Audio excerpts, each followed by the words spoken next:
Alright, so I saw this post on X earlier, and originally I just left a little comment, some little goofy quip, semi sarcastic. I was hoping maybe people would get a couple giggles off of it. But anyways, as time went on, I was thinking about it a little bit more and a little bit more, and I was like, there's actually a lot that can be said to this because even though it's only, you know, a very short sentence, I don't know how many words that is, 20 words tops. There's a lot there to break down. So I want to make that video and talk about this. So the thing says they would be alive today if 77 million imbeciles hadn't voted for a pedophile. So, sounds like a pretty basic sentence, but this is layers. So let's just get into it. Starting out right at the top, it says they would still be alive. So if you don't know, this is Renee Good and Alex Preddy. They both lost their lives by protesting ICE. So we're going to start with Renee Good first because she passed away first.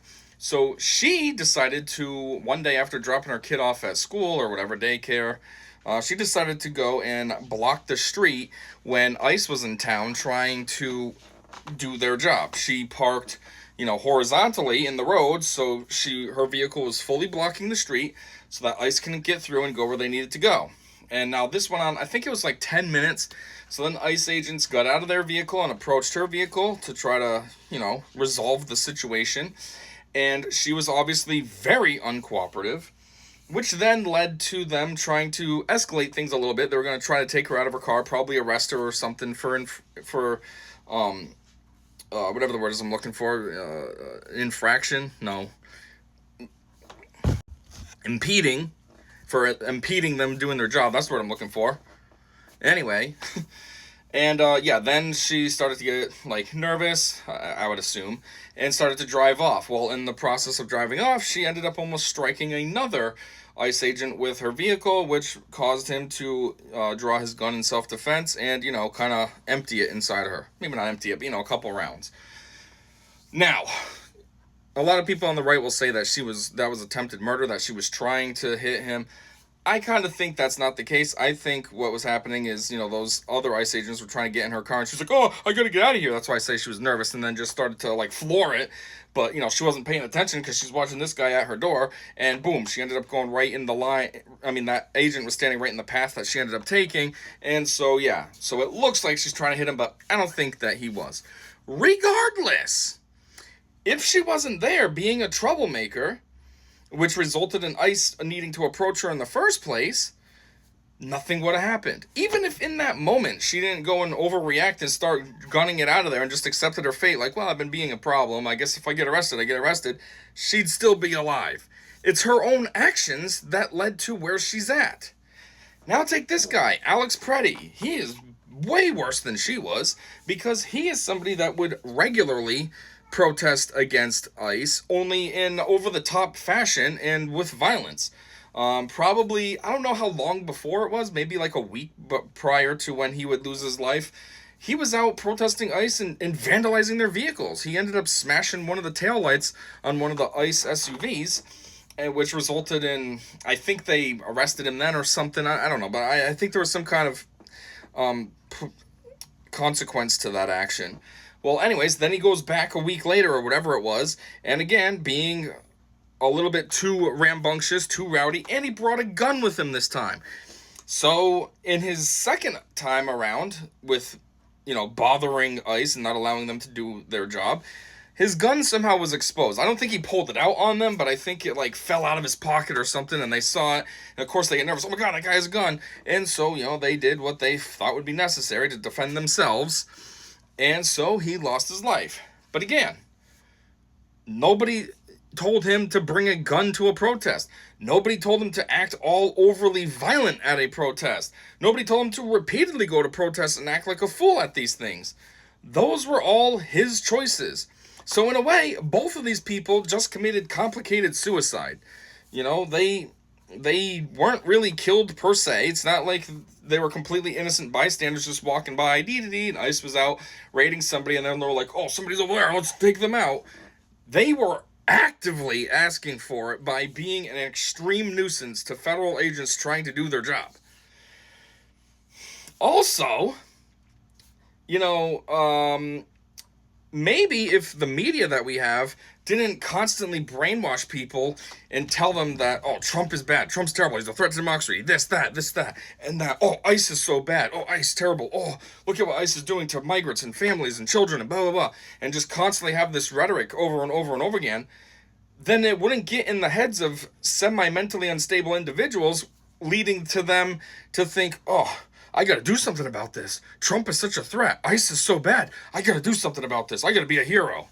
Maybe if the media was just neutral and did reporting as is instead of trying to spin a narrative, then people would be a little more calmer about the situation. They wouldn't become so radicalized because they'd be like, Trump ain't that bad. ICE is just doing their job. There wasn't any of this when ICE was working under Obama, and he was doing way more deportations than Trump is.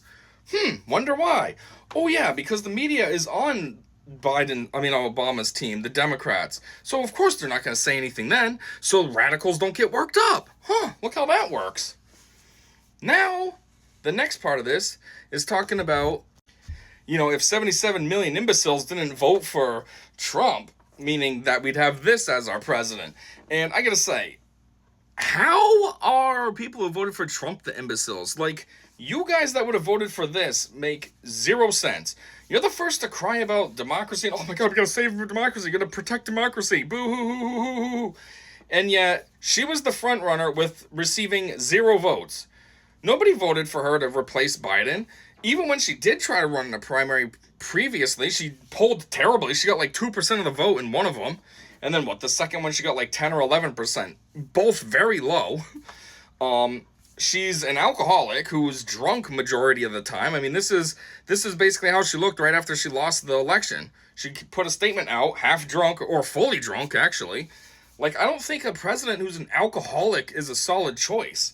And then, she's somebody that can't think.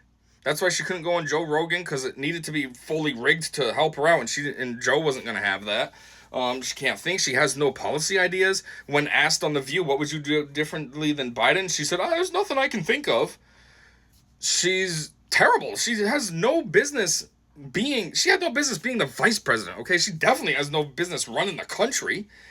Also, she's somebody who says, the significance of today is that today is today, but today was tomorrow, and today will be yesterday. So that's why you have to enjoy today for today, because today's the present. Us imbeciles hear that, and we look like, what?